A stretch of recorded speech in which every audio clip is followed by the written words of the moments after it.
오늘 하나님의 말씀은 마가복음 11장 13절에서 14절입니다. 마가복음 11장 13절에서 14절 말씀. 멀리서 잎사귀 있는 한 무화과 나무를 보시고 혹 그 나무에 무엇이 있을까 하여 가셨더니 가서 보신즉 잎사귀 외에 아무것도 없더라. 이는 무화과의 때가 아님이라. 예수께서 나무에게 말씀하여 이르시되 이제부터 영원토록 사람이 네게서 열매를 따먹지 못하리라 하시니 제자들이 이를 듣더라. 아멘. 그 뒷부분에 마가복음 11장 20절부터 23절까지 말씀 계속 읽겠습니다. 그들이 아침 지나갈 때에 무화과 나무가 뿌리째 마른 것을 보고 베드로가 생각이 나서 여짜오되 라삐어 보소서 저주하신 나무가 말랐나이다.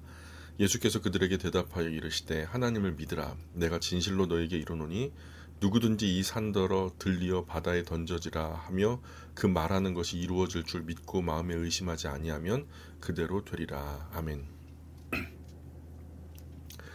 흔히 교회 바깥에서 교회 안을 볼 때 신앙이 없는 분들이 신앙의 세계를 바라볼 때 인간에게 있는 죄의 본성으로 하나님께 대한 오류나 모순을 찾아내려고 애를 씁니다. 제가 들었던 몇 가지 논리는 이런 것들입니다. 모든 생명의 주관자가 하나님이라면서 왜 하나님은 죄 없는 무고한 아이들이 전쟁 속에서 희생당하게 합니까? 왜 무고한 아이들이 굶어 죽습니까? 왜 가난하고 어려운 사람들이 고통을 겪습니까?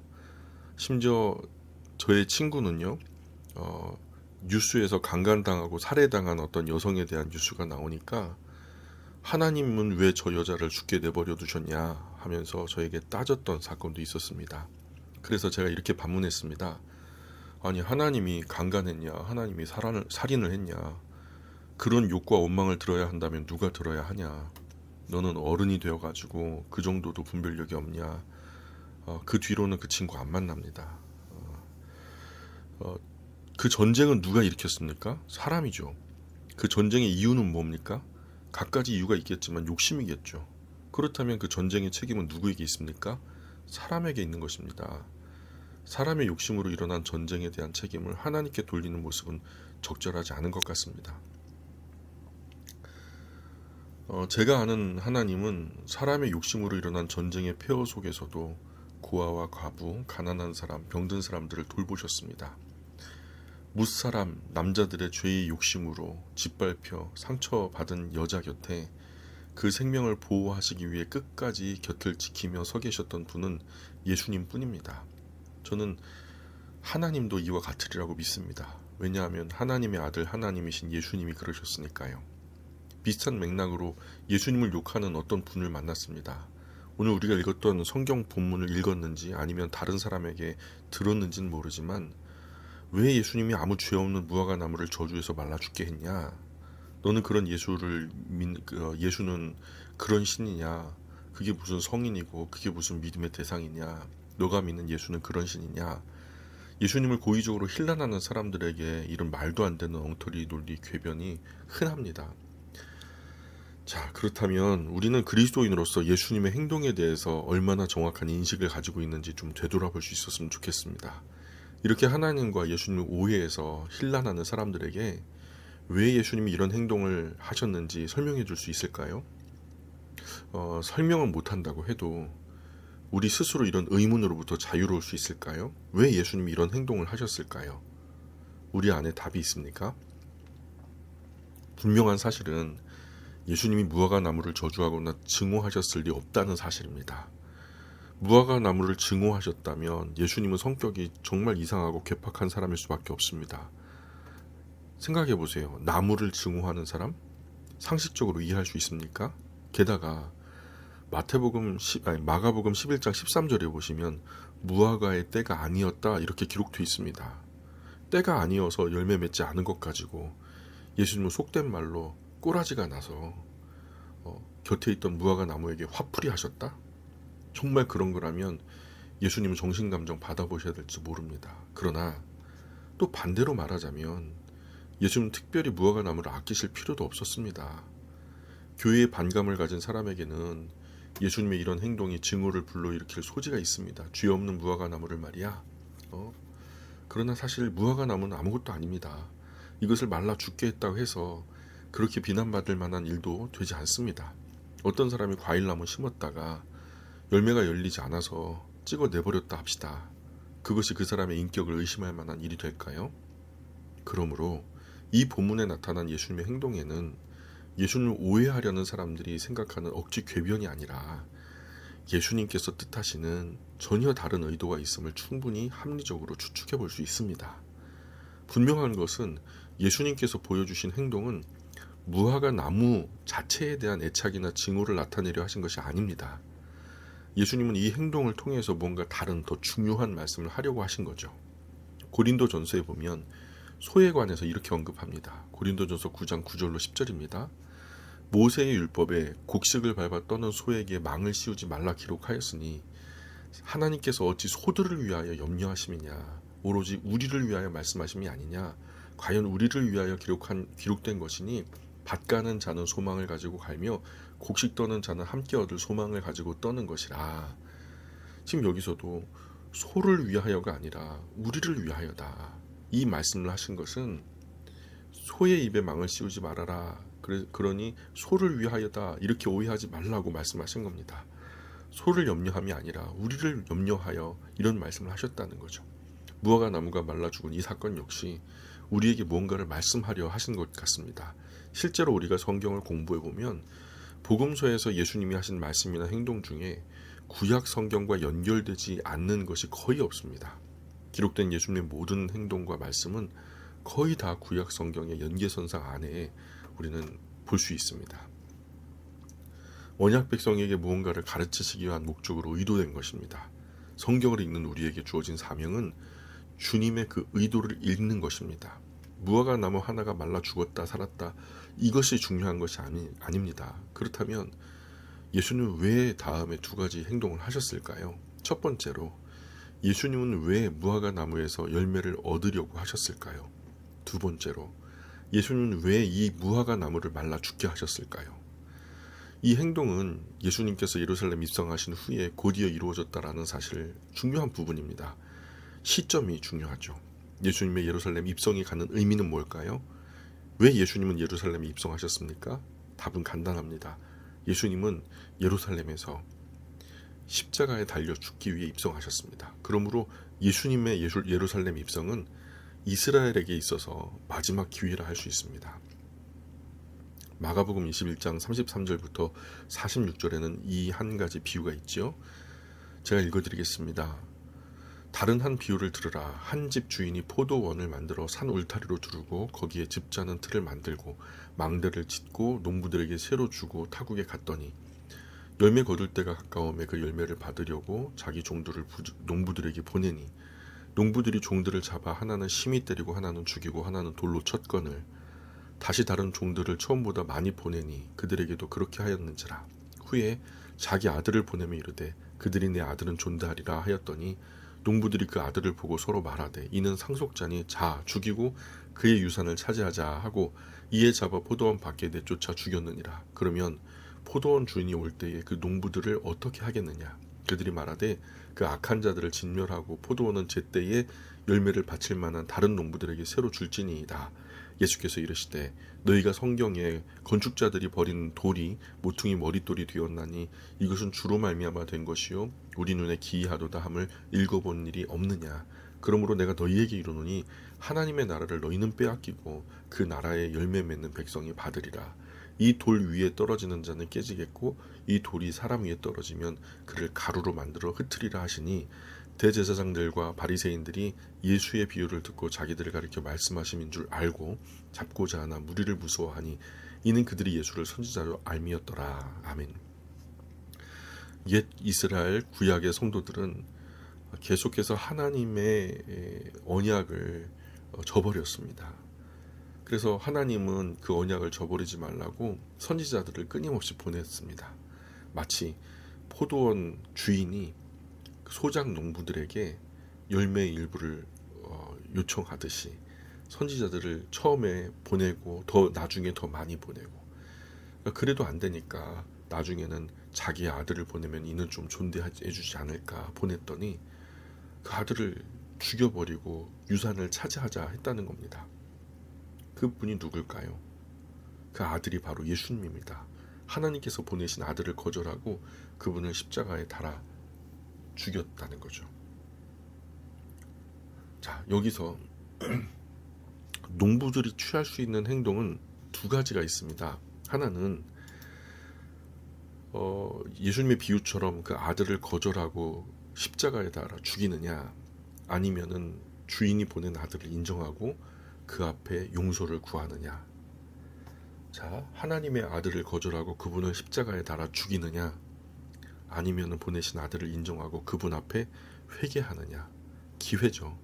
즉 예수님의 예루살렘 입성은 큰 심판을 눈앞에 둔 전초전이라고 할 수 있는 겁니다. 그래서 예수님은 예루살렘에 입성하실 때 예루살렘 성을 바라보시면서 우십니다. 누가복음 19장 41절부터 44절 말씀입니다. 가까이 오사 성을 보시고 우시며 이르시되 너도 오늘 평화에 관한 일을 알았더라면 좋을 뻔하였거니와 지금 네 눈에 숨겨졌도다.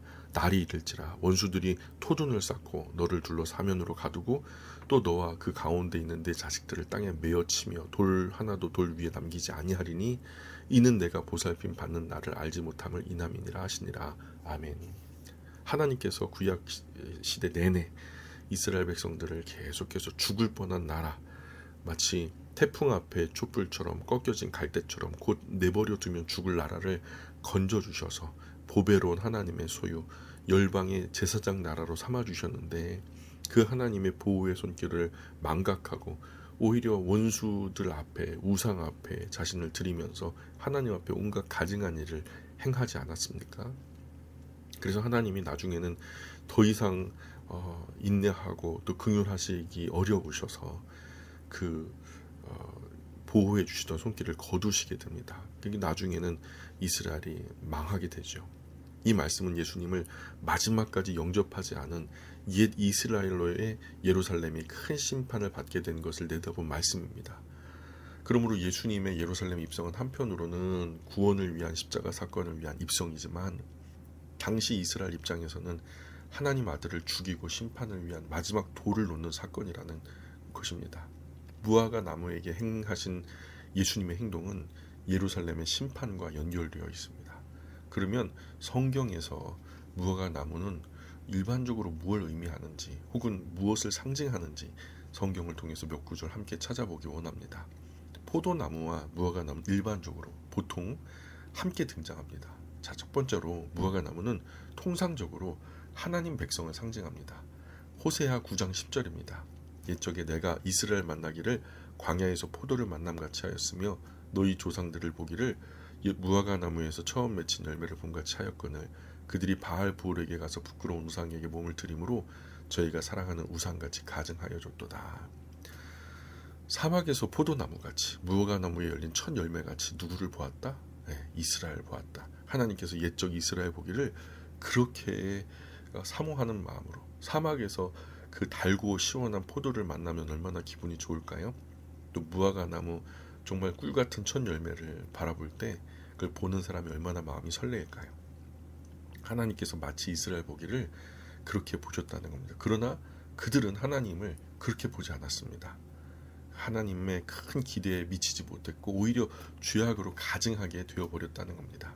그죠? 바알보르에게 가서 부끄러운 우상에게 몸을 드림으로 저희가 사랑하는 우상같이 가증하여졌다. 나는 그들을 향해서 그러지 않았는데 그들은 나를 향해서 그렇게 가증한 행동을 했다라는 것이죠.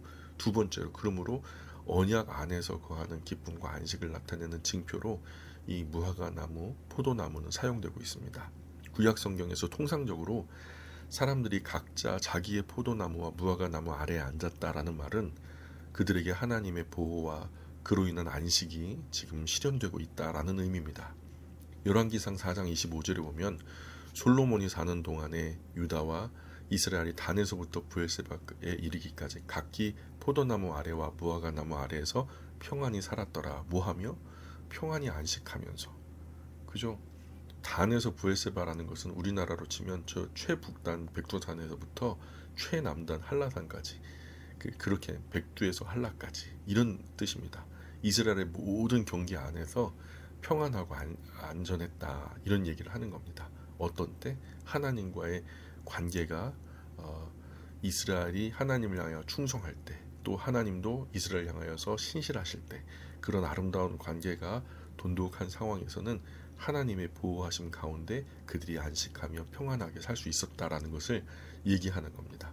그래서 따라서 세 번째로 언약을 파기한 하나님의 백성에 대한 심판은 무화과 나무, 포도나무가 시들거나 마르거나 죽는 것과 연결됩니다. 그래서 예레미야 8장 13절에 보면 여호와의 말씀이니라 내가 그들을 진멸하리니 포도나무에 포도가 없을 것이며 무화과 나무에 무화과가 없을 것이며 그 잎사귀가 마를 것이라 내가 그들에게 준 것이 없어지리라 하셨나니. 요엘서 1장 12절에도 이런 말씀이 나옵니다. 포도나무가 시들었고 무화과 나무가 말랐으며 석류나무와 대추나무와 사과나무와 밭의 모든 나무가 다 시들었으니 이러므로 사람의 즐거움이 말랐도다. 예수님이 하나님 말씀 청종하지 않은 이스라엘에게 심판이 임할 것을 말씀하실 때 무화과 나무 포도원에 빗대어서 설명하신 것은 바로 이런 이유들 때문입니다. 뭔가 하나님은 그들을 향해서 신실하셨는데 그들은 하나님을 향하여서 전혀 충성되지 못했다라는 겁니다. 쌍방 언약 속에 한 사람은 신실하지만 다른 한 사람은 신실하지 못하다면 그 언약은 유지될 수 없는 겁니다. 누가복음 13장 6절 7절에 이런 말씀이 나옵니다. 이에 비유로 말씀하시되 한 사람이 포도원에 무화과 나무를 심은 것이 있더니 와서 그 열매를 구하였으나 얻지 못한지라. 포도원 지기에 이르되 내가 3년을 와서 이 무화과 나무에서 열매를 구하되 얻지 못하니 찍어버리라. 어찌 땅만 버리게 하겠느냐. 그래서 네 번째, 이 무화과 나무가 언약 안의 기쁨을 상징하기 때문에 종말론적 초청 회복 역시 이곳으로 이루어진다는 것입니다. 이것은 우리가 언약 안에 거하는 기쁨과 안식을 나타내는 징표로 사용된다는 앞에서 우리가 살펴봤던 내용과 맥락이 같습니다. 미가서 4장 4절에 보면 이런 말씀이 나옵니다. 각 사람이 자기 포도나무 아래와 자기 무화과 나무 아래에 앉을 것이라. 그들을 두렵게 할 자가 없으리니 이는 만군의 여호와의 입이 이같이 말씀하셨습니다. 스가랴서 3장 10절에도 이런 말씀이 나옵니다. 만군의 여호와가 말하노라 그날에 너희가 각각 포도나무와 무화과 나무 아래로 서로를 초대하리라 하셨느니라. 이런 이유들 때문에 예수님은 이스라엘 백성이 지금 당하고 있는 이 상황을 무화과 나무를 통해서 배울 것을 말씀하는 겁니다. 그래서 마태복음 24장 32절에 무화과 나무의 비유를 배우라. 마가복음 13장 28절에도 무화과 나무의 비유를 배우라. 누가복음 21장 29절에서 31절에서도 이에 비유로 이르시되 무화과 나무와 모든 나무를 봐라. 싹이 나면 너희가 보고 여름이 가까운 줄 자연히 아나니 이와 같이 너희가 이런 일이 일어나는 것을 보거든 하나님 나라가 가까이 온 줄을 알아라. 이렇게 말씀하시는 겁니다. 이런 내용들을 종합해서 정리해보면 예수님은 무화과 나무에게서 열매를 구하신 것은 이스라엘에게 열매를 기대하셨다는 말씀입니다. 하나님이 그들을 향하여 신실하신 것처럼 그들 또한 하나님을 향하여 충성되기를 원하셨던 거죠. 바랄 수 없는 것을 바란 것이 아니라 지극히 당연한 것을 바라셨던 겁니다. 여기서 무화과 나무는 이스라엘입니다. 잎이 무성해서 다가가셨던 것은 그 무화과 나무가 외면적으로 볼 때 열매가 있을 것처럼 풍성하게 보였기 때문입니다. 그러나 무화과 나무, 즉 이스라엘에게는 아무런 열매가 없었습니다. 그때 당시 예수님이 임하셨을 때 수많은 종교 장치가 있었죠. 바리새인, 사두개인, 율법학자들, 그리고 서기관들, 나름대로 종교의 지도자들이 기득권을 가지고 뭔가 예루살렘이 거룩한 성, 거룩한 도시처럼 여겨졌습니다. 그러나 실제적으로 그들 안에 예수님께서 열매를 구하셨을 때 그들 가운데 열매는 찾아보기 어려웠고 찾아볼 수 없었습니다. 예수님께서 예루살렘에 입성하셔서 그들을 위해 우신 것은 이 무화과 나무인 이스라엘에게 아무런 열매가 없었기 때문입니다. 결국 아들을 보내신 하나님 이제까지 긍휼을 저부려 하십니다. 더 이상 그 인내하시고 긍휼하시고 참으시고 또 참으셨던 것을 이제는 내려놓습니다. 자, 그런데 예수님이 직접 이 땅에 오셔서 포도원지기이신 예수님이 찍어내버리라는 포도원 주인이신 하나님의 명령에 대해서 다시 한 번 더 기회를 요청합니다. 주인님, 한 번만 더 기회를 주십시오. 제가 두릅하고 걸음을 줘보겠습니다. 그러나 제가 노력했음에도 불구하고 열매가 없다면 그때 찍어버리십시오. 하면서 예수님께서 사람의 몸이 되셔서 이 땅에 오셔서 정말 33년을 사시면서 마지막 3년 동안 공생애를 통해서 열심히 뿌리고 열심히 거름주고 열심히 깨우쳐보려고 간곡히 노력하십니다. 그러나 이러한 예수님의 간곡한 요청에도 불구하고 결국 이스라엘은 열매 없는 무화과 나무로 나타납니다. 그러자 이스라엘 향하는 예수님의 태도는 돌변하십니다. 이 가망 없는 무화과 나무인 이스라엘 향해서 끝 이렇게 선포하십니다. 이제부터 영원토록 사람이 너에게서 열매를 따먹지 못하리라. 긍휼의 때가 지나간 겁니다. 이스라엘의 은혜의 날이 저물어 버린 것입니다. 그렇죠? 우리는 흔히 그리스도인들의 상식은요, 하나님의 사랑은 언제까지나 끝이 없고 끝까지 참아주시고 그 은혜는 무궁하고 풍성하고 영원히 기다리실 줄 아는 그런 모습으로 우리가 그리고 있지만, 그것은 성경이 말씀하는 하나님의 실체가 아닙니다. 하나님은요, 언제까지나 끝없이 사랑하고 인내하는 것이 아닙니다. 그 은혜와 사랑, 인내의 기다림의 때가 멈출 날이 있다라고 성경은 우리에게 가르쳐주고 있습니다. 예수님이 예루살렘에 입성하셔서 무화과 나무에게 행하신 일은 사실 이스라엘에게 말씀하신 겁니다. 그들에게 끝까지 기회를 주셨지만 그들은 끝끝내 그 기회를 저버립니다. 종료주일 예수님은 호산나 호산나 다윗의 자손 예수여 우리를 불쌍히 여기소서 우리를 구원하소서라는 그 환호성 속에 예수님은 예루살렘 성에 입성하십니다. 그들의 그 환호성이 정말 진심이었다면 얼마나 좋았겠습니까? 그러나 딱 일주일도 지나지 않아서 그 소리가 예수를 십자가에 못 박아라 하는 소리로 달라지게 됩니다. 결국 끝까지 기회를 주셨지만 그들은 끝끝내 그 기회를 저버립니다. 이제 그들에게 남은 것은 심판뿐입니다. 무화과 나무는 마를 것이고 또한 죽을 것입니다. 이 예언은 역사 속에 그대로 현실이 됩니다. 이스라엘은 주 70년에 이르러 완전히 파괴됩니다. 로마가 대군을 이끌고 와서 예루살렘을 포위하고 그곳에서 200만 명 정도 운집됐던 절기 행사를 위해서 모였던 많은 유대인들이 처참하게 살육을 당하게 됩니다. 거기서 예수님께서 말씀하셨던 정말 누가복음 19장에서 날이 이를지라 네 원수들이 토둔을 쌓고 너를 둘러 사면으로 가두고 또 너와 및 그 가운데 있는 내 자식들을 땅에 메어치며 돌 하나도 돌 위에 남기지 아니하리니 이는 네가 보살핌 받는 날을 알지 못함을 인함이니라 하시니라. 하나님이 그렇게 보호하시고 그 열국의 맹주들 앞에서 꺼질 것 같은 등불, 꺾여진 갈대와 같은 이스라엘을 지금까지 보호하시고 인도하셨는데 그 은혜를 다 잊어버리고 오히려 자신을 우상에게 가증한 제물로 드리는 그 이스라엘의 모습 보면서 하나님은 결국 그 인내의 때를 끝내시는 겁니다. 그 긍휼을 멈추시는 겁니다. 그 보호의 손길을 거두시는 겁니다. 그래서 이 예언이 그대로 주 70년에 이르러 완전히 이루어집니다. 결국 이스라엘은 하나님 백성이 되지 못하고 버림을 받게 됩니다. 오늘 그 무화과 나무가 마르다. 무화과 나무가 왜 말랐을까? 이것에 대한 의구심이 있습니다. 그런데 이게 성경적으로 잘 설명되었으면 좋겠습니다. 오늘 여기까지 하겠습니다. 고맙습니다.